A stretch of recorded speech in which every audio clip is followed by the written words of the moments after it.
When I first noticed my wife growing closer to her fitness trainer, I tried not to overthink it. She had joined the gym to stay active, and I encouraged her. But soon, her conversations at home revolved only around him, his methods, his advice, and his constant compliments. I stayed patient, hoping it was just a phase. But when I finally saw them together outside the gym, laughing too closely, I knew it was more than just training. One evening, I confronted her calmly. She didn't deny anything. Instead, she brushed me off, saying I was too busy with work and that he understood her better. The sting of betrayal cut deep, but I didn't want to lose my dignity by begging her to stop. Still, I never expected the trainer himself to show up at my workplace a few days later, smirking as if he had already won. He walked into my office casually, leaning against my desk. "She deserves a real man," he said boldly. "You're not enough for her." His words struck me like a knife. For a moment, I was silent, torn between rage and disbelief. But then I looked at him and realized, he thrived on intimidation. He wanted to break me.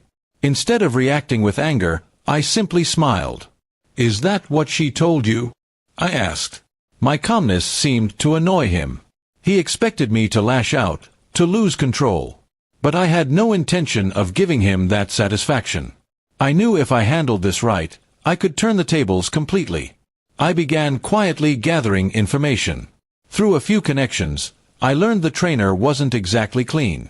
He had been involved in shady deals, using his position to exploit clients, especially women, for money and personal favors. There were complaints against him that the gym had ignored for fear of bad publicity. This was exactly the leverage I needed. The next time he tried to provoke me, I invited him for a man-to-man talk at a cafe. He arrived confident, sure that he had humiliated me enough to make me crumble. He leaned back, grinning, and repeated his insult. "Face it, you'll never be enough for her." That's when I placed a folder in front of him, evidence of his wrongdoings. His smirk faded instantly as he flipped through the documents. "Where did you get this?" he stammered. I leaned forward and said, "You thought you could bully me, but you forgot one thing. I don't fight with fists, I fight with truth." I warned him that unless he disappeared from our lives immediately, these files would reach both the gym management and the authorities. For the first time, I saw fear in his eyes. He tried to negotiate, tried to threaten me back, but the ground under him had already collapsed. He realized I wasn't the weak man he thought I was. Within a week, he quietly resigned from the gym and vanished from the city. My wife never heard from him again. As for her, the shock of watching her perfect man crumble made her question everything. She tried to repair things with me, apologizing, saying she had been blinded. But betrayal leaves scars. I couldn't just pretend nothing had happened. I told her that respect and loyalty were non-negotiable in marriage, and she had thrown both away. We separated not long after. It wasn't an easy decision, but it was the right one.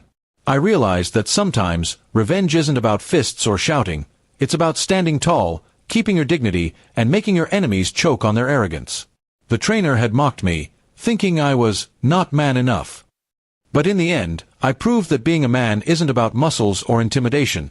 It's about strength of character, intelligence, and the courage to fight back with honor. And that was the lesson both of them learned the hard way. I may have been quiet, but I was never weak. I made them both regret underestimating me.